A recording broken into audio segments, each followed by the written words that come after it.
One day they're gonna ask you, maybe not out loud and maybe not too kindly, but they will ask you what you did with all of this, with all the mornings that arrived uninvited, and all the years that kept moving faster and faster, even when you begged them to slow down. And you'll want to answer them the way that you were taught.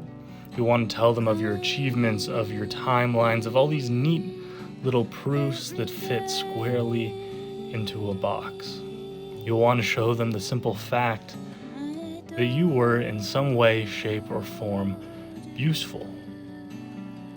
But that is not what they're asking, not what they really want to know. They want to know if you noticed it, if you felt the way the world leans towards you sometimes, just slightly. Just like it's asking you to huddle up to tell you a secret that no one else knows.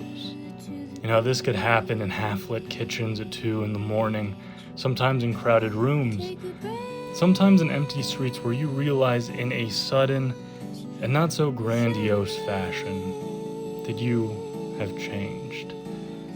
It's in those moments that you realize that no matter how bad you wanted something, that deep down you truly knew in every single fiber of your being that thing, that very thing that you wanted so bad was never gonna live up to your expectations.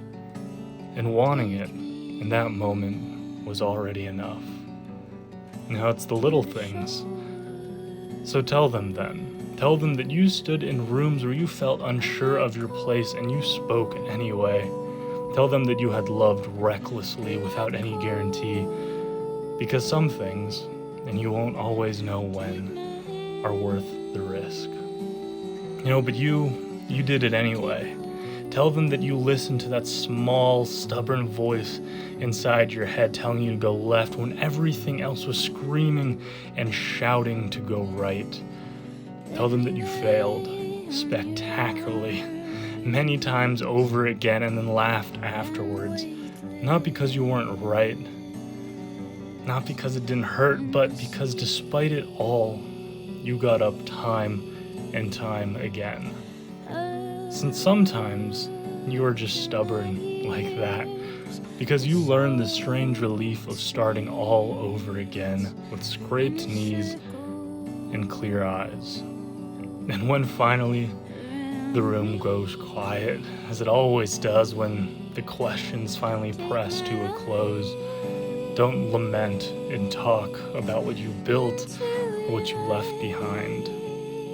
Say this, that you were here, fully noticing everything, showing up every time, with your heart exposed and your hands empty.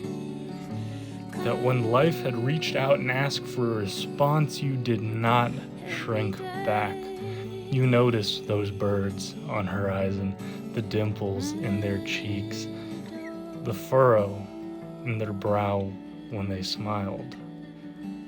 There are a million things that keep life going, but you notice the million more that make it worth living.